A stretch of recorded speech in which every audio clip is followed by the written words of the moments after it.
Good morning, students. How are you? I hope all are you fine at home. I am Pramila from सर्वहितकारी विद्या मंदिर Fazilka. Student, आज हम discuss करेंगे lesson 9 का जो है नेक्स्ट वीडियो डिस्कस कर रहे हैं. फर्स्ट वीडियो मैंने डिस्कस कर दिया था.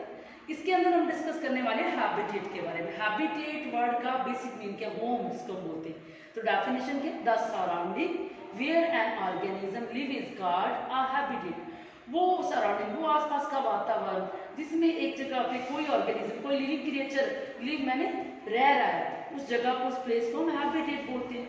The organism depend for their food, water, air, shelter and other need on their habitat. अब कोई भी ऑर्गेनिज्म है, जैसे हमारा घर होम है ना, तो किसी भी ऑर्गेनिज्म का, लिविंग क्रिएचर्स को उसके हैबिटेट से क्या मिलता है, जहाँ वो रह रहा है वहाँ उसको फूड भी मिलता है, वाटर भी मिलता है, एयर भी, शेल्टर, रहने की जगह भी मिलती है. ये सारी रिक्वायरमेंट्स उसको उसके हैबिटेट में जो है मिलती है. हैबिटेट मीन अ ड्वेलिंग प्लेस, यानी हैबिटेट का मतलब कहता है वो प्लेस. ड्वेलिंग प्लेस का मतलब एक तरह का होम है, एक तरह का घर. जैसे हम अपने घर को होम बोलते हैं ना, हम जहाँ रहते हैं, ऐसे सभी लिविंग बीइंग की जगह रहने की, उस रहने वाली प्लेस को हम हैबिटेट बोलते हैं. Several kind of plant and animal में शेयर द सेम हैबिटेट. कई बार कुछ प्लांट और एनिमल एक सेम हैबिटेट में भी रहते हैं. स्टूडेंट, अब हम डिस्कस करने वाले हैं कि हैबिटेट की टाइप कितनी है. हैबिटेट के जो बेसिक टाइप है वो मैं डिस्कस करने जा रही हूँ आपके सामने. स्टूडेंट, अब हमने डिस्कस करना है हैबिटेट्स के कितने टाइप है बेसिकली. तो पहला आता है ट्रस्टियल हैबिटेट. ट्रस्टियल हैबिटेट क्या होता है? The plants and animals that live on land are said to live in terrestrial habitat. Terrestrial habitat के अंदर जो प्लांट और एनिमल जो लैंड पे रहते हैं, जमीन पे रहते हैं, वो किसके अंदर आते हैं? वो ट्रस्टियल हैबिटेट में आते हैं. Some example of terrestrial habitat are. अब जमीन पे क्या क्या चीजें आपको पता है, लैंड को कितने पार्ट में कैटेगराइज किया? फॉरेस्ट में जंगल, ग्रास लैंड, घास के मैदान, डेजर्ट रेगिस्तान, कोस्टल एरिया यानी तटीय क्षेत्र जहाँ पर समुद्र लगता है, and mountain region, hilly area, ये सारे लैंड के अंदर आते हैं. तो ये क्या है? ये सारे ट्रस्टियल हैबिटेट के एग्जांपल्स हैं. तो ट्रस्टियल हैबिटेट जैसे यहाँ पर दिखाए, कैमल कहाँ रह रहा है? डेजर्ट में रहता है ना, रेगिस्तान में, रेत में. तो ये ट्रस्टियल हैबिटेट है, उसका एग्जाम्पल है. और ट्रस्टियल हैबिटेट में कौन सी कैटेगरी है? डेजर्ट. और आगे ऑन द अदर हैंड हम दूसरा डिस्कस करने जा रहे हैं. स्टूडेंट्स, अब हम डिस्कस करने जा रहे हैं एक्वाटिक हैबिटेट. तो एक्वाटिक हैबिटेट क्या होता है? The animal and the plant that live in water are called aquatic habitat.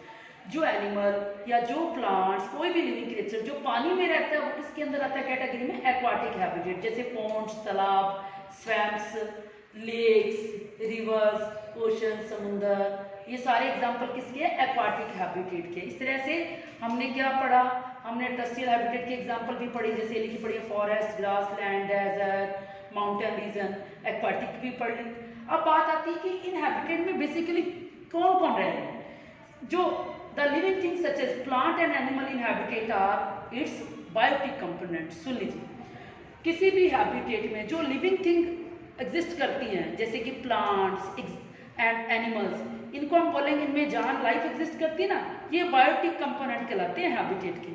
Various non living thing such as rock, soil, air and water in the habitat constitute its abiotic component.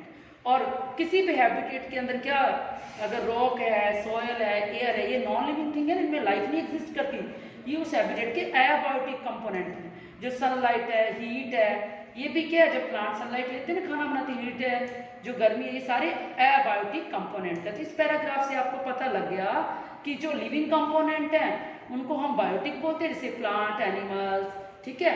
और non living things को हम क्या बोलते हैं? Components को abiotic components. हम इसको discuss करते हैं. इसी में आप हम छोटा सा टॉपिक. स्टूडेंट्स, अब हम एक टॉपिक डिस्कस करने जा रहे हैं, एक्लिमेटाइजेशन. ये क्या है? ये थोड़ा सा अडेप्टेशन से डिफरेंट है. कैसे है? पहले ने इसमें थोड़ा डिस्कस किया कि there are some changes that can happen in an organism over a short period of time to help them adjust to some changes in their surrounding. इसका मीनिंग है कुछ चेंजेस जो हैपनिंग यानी अपनी बॉडी में घटते हैं, किसी भी लिविंग ऑर्गेनिज्म की बॉडी में घटते हैं शॉर्ट पीरियड टाइम के लिए, और वो अपने आप को उस शॉर्ट टाइम पीरियड में एडजस्ट भी कर लेते हैं। फॉर इंस्टांस जैसे एग्जांपल लेते हैं, if we live in the plains, अगर हम मैदानी एरिया में रहते हैं, and suddenly go to the high mountains region, और अचानक हमें मान लो माउंटेन रीजन में जैसे घूमने जाना हो हमने हिल स्टेशन पे, तब क्या होता है, we may experience difficulty in breathing and doing physical exercise for some days. तब क्या होता है, हम क्या करते हैं, हम फील करते हैं, डिफिकल्टी फील करते हैं ब्रीथ सांस लेने में, और उस टाइम क्या होता है, डूइंग फिजिकल एक्सरसाइज भी हमें कुछ दिन करनी पड़ती है। We need to breathe faster when we are on high mountain, जब हम ऊंचे पहाड़ों पे जाते हैं हमें क्या सांस तेजी से लेनी पड़ती है, फास्टली लेना पड़ता है, ब्रीथ फास्टली करना पड़ता है।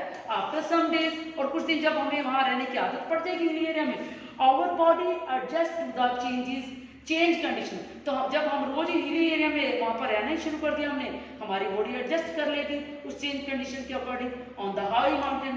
अब यहाँ से बेसिक डेफिनेशन आएगी एक्लीमेटाइजेशन की। Such small changes that take place in the body of a single organism over short period to overcome small problem due to change in the surrounding are called acclimatization। एक्लीमेटाइजेशन बच्चे क्या होता है, ये basic definition यहाँ से है। एक्लीमेटाइजेशन में क्या होता है, जो छोटे छोटे स्मॉल चेंजेस होते हैं वो किसके अंदर हो रहे हैं, किसी भी सिंगल ऑर्गेनिज्म की बॉडी में वो चेंजेस आ रहे हैं, छोटे छोटे चेंजेस, और किसके लिए आ रहे हैं, शॉर्ट पीरियड ऑफ टाइम के लिए आ रहे हैं, कम टाइम के लिए आ रहे हैं। किस लिए आ रहे हैं, टू ओवरकम स्मॉल प्रॉब्लम, ताकि वो छोटी सी प्रॉब्लम को थोड़े टाइम के अंदर हम एडजस्ट कर सके। वो प्रॉब्लम आई कैसे, कि due to change in surrounding, जब हमारी सराउंडिंग में चेंज आया तो स्मॉल चेंजेस आए, उस स्मॉल चेंजेस को हमने शॉर्ट पीरियड ऑफ टाइम में अपनी बॉडी ने हमारी ने एडजस्ट कर लिया, इसको हम बोलेंगे एक्लीमेटाइजेशन। आई होप आपको समझ आ गया।